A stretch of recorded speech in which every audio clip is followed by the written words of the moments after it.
Hello, everyone. There are two major stories circulating through the various channels when it comes to the war in Ukraine, and this is one of them. Ukraine's President Zelensky was supposed to have a video call with Senate representatives talking about Ukraine's aid, and he canceled it very suddenly, quite literally at the last minute. And I am treating this as a developing story. I don't know why he did it. So far, no reasons were given, so I'm not sure.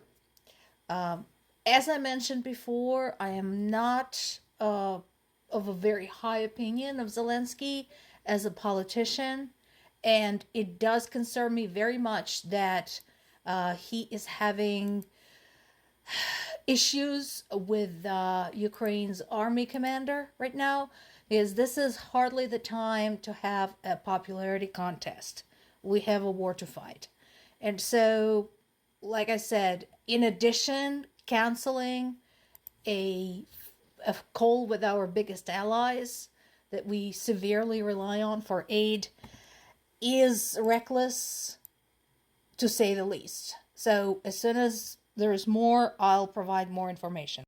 And this is another big story. This is literally everywhere. So you can find this both on the US media side, CNN, CNBC, ABC, Associated Press are all covering this, Washington Post, and European sites, Reuters, Euronews, British sites, everybody. So here's what's going on. 4 Russian soldiers have been charged with war crimes against an American by U.S. Department of Justice. The indictment was unsealed on Wednesday in Virginia federal court. And this is a unique case. So normally when we're talking about war crimes, we are envisioning something taking place in the International Criminal Court. In this particular case, this is not an international body. This is the United States Department of Justice. So, like I said, there's lots of different articles. You are encouraged to peruse them to find out the details.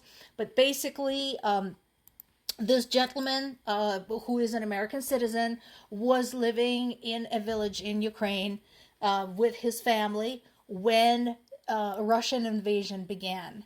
At one point, he was captured by Russian soldiers. He was brutally tortured. He was threatened based on the information provided.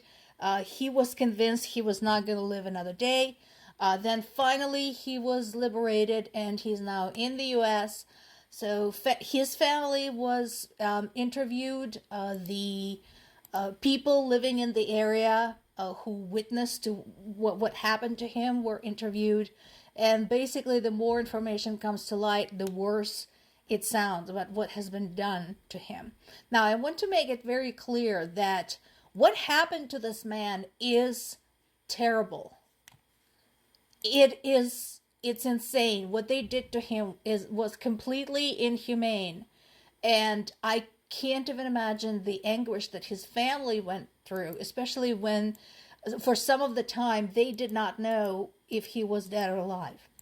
And I am very glad that he was freed. So I want to emphasize, I have no problem with this guy. I have no issue whatsoever with the fact that he was rescued and he was returned safely to his family.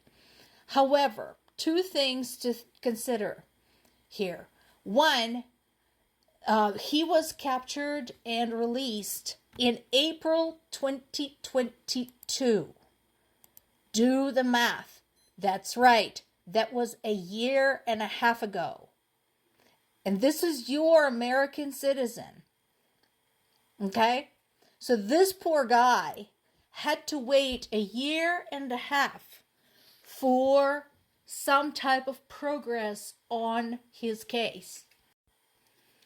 So, considering this is the US citizen who has at least some leverage because he has the US Justice Department behind him, what hope is there for people who are not US citizens, who are Ukrainian citizens, who have also been kidnapped and tortured and threatened with death? And there's plenty of evidence to that. What hope there is for them to get justice, considering certain international bodies refuse to even acknowledge that war crimes were committed? They refuse to even acknowledge that there were acts of genocide, even though we are talking about their own definition of genocide. So what source of justice do these people have? And this is just one man.